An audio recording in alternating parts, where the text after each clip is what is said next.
আসসালামু আলাইকুম, আশা করি সবাই ভালো আছেন। আজকে কথা বলবো ত্বকের জন্য উপকারী বিভিন্ন সাপ্লিমেন্ট নিয়ে। আমরা শুনে থাকি যে একটা বয়সের পরে অনেকে অনেক ধরনের ওষুধ খেয়ে থাকেন তাদের যৌবন বা ত্বকের উজ্জ্বলতা ধরে রাখার জন্য। আসলে কি কি ধরনের সাপ্লিমেন্ট আপনাদের শরীরের জন্য উপযোগী বা কি কি খেলে আপনাদের ত্বকের জন্য আসলে উপকার হবে সেসব নিয়ে আজকে কথা বলবো। মূলত আমাদের শরীরে কোলাজেন বা ইলাস্টিক যে টিস্যুটা থাকে সেটার কমতি হলে আস্তে আস্তে আমাদের ত্বকটা ঝুলতে থাকে।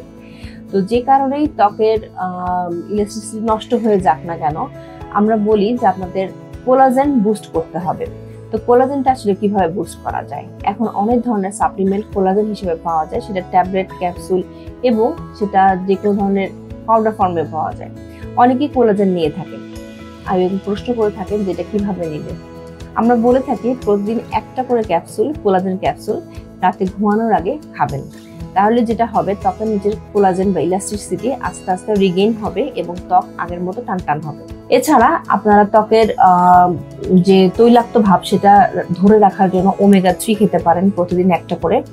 এবং এর পাশাপাশি আমরা বলি যে ফুড সাপ্লিমেন্টটা খুব জরুরি, মানে সামুদ্রিক মাছ খাওয়া এবং ভালো যে গুড অয়েলগুলো আমরা খাই সেগুলো খেতে পারেন। এছাড়া ভিটামিন সি, যেটা খুব জরুরি, যেটা আমরা ফলমূল থেকেও পেতে পারি, শাকসবজি থেকেও পেতে পারি এবং সাপ্লিমেন্ট হিসেবেও খেতে পারি। ভিটামিন সি আমরা বলি যে প্রতিদিন সকালে ভরা পেটে একটা করে খাবেন, তাহলে ত্বকের যে উজ্জ্বলতা বৃদ্ধি পাবে এবং ত্বকের যে আনইভেন টোন সেগুলো কিন্তু আস্তে আস্তে কমে যাবে।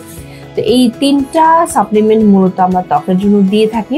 এছাড়া কিছু কিছু প্রোডাক্ট আছে যেগুলো আমরা ত্বকের বাইরে ইউজ করতে বলি, যেমন অনেকে হাইলোরনিক অ্যাসিড ইউজ করে, রেটিনয়েক অ্যাসিড ইউজ করেন বা স্যালিসাইলিক অ্যাসিড ইউজ করেন। এগুলো ত্বকের বিভিন্ন কারণ ভেদে এবং ত্বকের যে কোনো ধরনের রোগের জন্য আমরা দিয়ে থাকি, সেগুলো নিয়ে আমি পরে আলোচনা করব। আজকে এই পর্যন্তই, ধন্যবাদ।